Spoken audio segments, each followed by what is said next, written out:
Hi everyone, welcome to our channel. If you've been watching videos on our channel, you'd probably know that Seema and I, we both were born in middle-class households, and we actually grew up with typical middle-class values and aspirations. As our parents used to say, beta padho likho or kamyab bano. Um, Essentially saying that, look, study hard, work hard, and become successful in life. So we followed all those value systems, and because of that, we've been able to achieve financial independence and also took the step of retiring early. Most likely, you're also from the similar backgrounds and living with similar value systems and aspirations. Now, most of those aspirations are fantastic towards our journey in life, but there are some of those that actually become an obstacle towards our path to financial independence, and a few of those also actually inhibit the joy of enjoying life. So I'm going to talk about 5 such middle class traps that we fall into and how to avoid them. 3 of them are that impact the journey towards financial independence, and 2 of them are what I would say suck the joy out of that living the life before or after retirement. Before I do that, a humble request: if you've not subscribed to the channel, please do subscribe. We get an idea of what kind of folks are tuning in, so that we can also create messages and videos that can help you with your journey. More importantly, please do comment on the videos, because we get to learn a lot from you. Our purpose of this channel is basically to create that engagement so that we can learn from you while also giving a bit of our knowledge towards your journeys. So let's get started. So the first one is what I call the illusion of financial security. This is the illusion where we think that we've secured a good job, we've got a decent salary, we end up buying a house, take a car on EMI, and before we know it, at a certain stage, our savings, investments, or career stagnates. So that illusion is something which we have to be very careful about, and Seema and I, we also fell into that trap a few times. Now, typically in our lifetime, we go through different stages of financial levels. So the first stage is security, the second stage is stability, the third stage is financial flexibility, then comes the last, which is the financial independence. And hopefully another one, which is financial abundance, where you have not just money for becoming financially independent, but enough to leave wealth towards the next generation. Now, Seema has detailed all these stages in a video where you can get what each stage means. Out of these stages, that illusion actually impacts all of them, but it has a bigger impact in the later stages, when you're in the stage of financial flexibility or you're nearing that financial independence.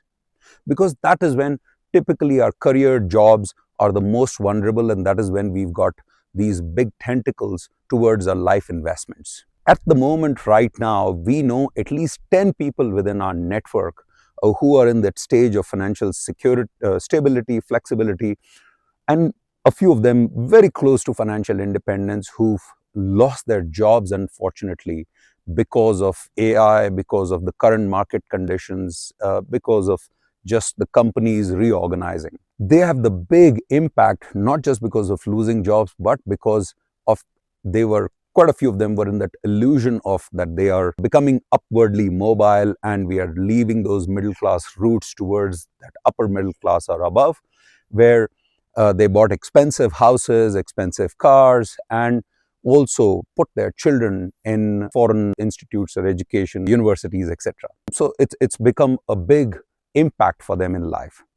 And at a later stage in that upwardly mobile, to downgrade either a house or lifestyle becomes very difficult. So this is where you have to be very careful when you're moving into this journey, either starting your career or moving upward, becoming upwardly mobile. Be very careful, especially on the house, because as we keep saying in our videos, the house can, instead of enabling your journey to financial independence, it can actually inhibit. And that is also the reason that we keep saying that, look, you need to make sure that you keep the house out of your total portfolio calculation that you do towards your FIRE number as such. So overall, just be aware of this illusion that it can impact you, especially with the lifestyle changes or this upwardly mobile ambition that we have. The second one is kind of related, but on the other extreme, which is what I call the penny wise, pound foolish approach that many times during our typical growing years we are kind of taught.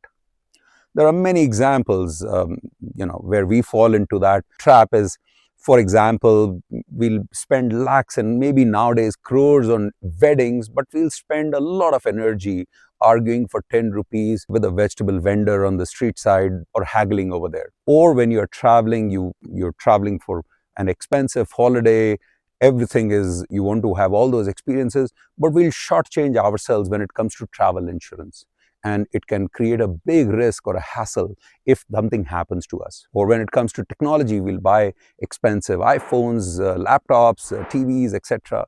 But we'll probably not take the subscription to YouTube Premium or Spotify Premium and then get frustrated when during a video there are a couple of ads playing. So this penny wise pound foolish approach, it doesn't hamper the journey as such, but it sucks the joy out of it because it kind of increases our emotions for all those small little transactions. In personal finance term, it's called the cafe latte factor, where the price of cafe lattes or cappuccinos or premium coffees, they have a marginal impact on our journey. So the focus should be less on those small little things rather than those big things that can make a big impact, be it weddings, the education of children, expensive items that we buy, be it luxury, watches, bags, etc.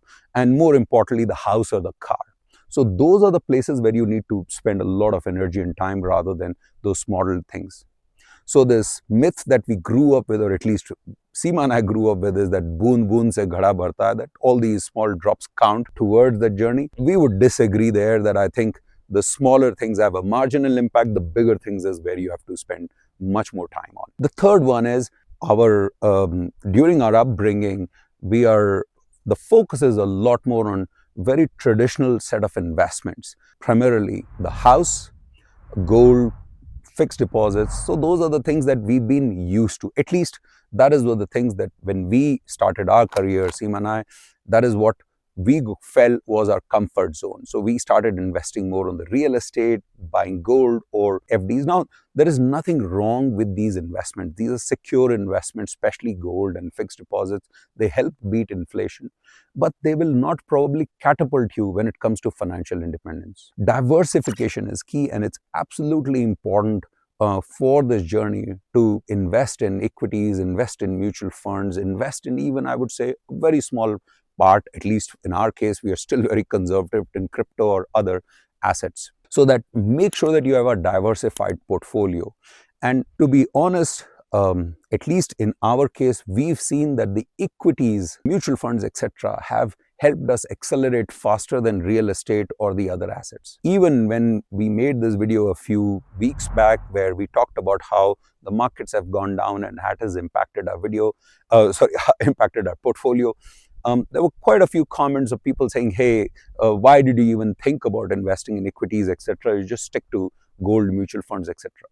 I think you will have these dips up and down, but on a longer run, that diversified portfolio, especially with funds, bonds, equities, etc., would give you a lot more enriching growth than just gold, real estate, or fixed deposits. The fourth one is what I would say our insecurity of not having enough. And it's a paradox, because when we grew up in middle class households, especially during when Seema and I were born and brought up, and there were only two cars available, an Ambassador or a Fiat, before Maruti 800 entered the scene. There was Campa Cola, Thumbs Up before Cokes and Pepsis came. Forget about TV channels, it was just Doordarshan. But we were still very satisfied with that small little bubble that we lived in. So even the parents, etc., were much more content with life. And however, with the paradox being that now that we have so many options, I think the insecurity is much more that, hey, what if we run out of money? Now, with that insecurity, what happens is that we keep being in that loop, that we keep changing goalpost, and we keep extending our later stages of that financial flexibility and nearing towards financial independence. And so it's absolutely important to define your enough point, that yes, this is enough.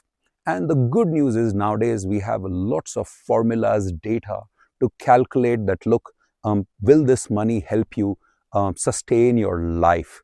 With the 4% rule, which we keep saying should be 3% and below. Similarly, you have your inflation calculators. Everything is available from a financial data perspective that can help you there. The last such middle class trap is career, or taking risks in career.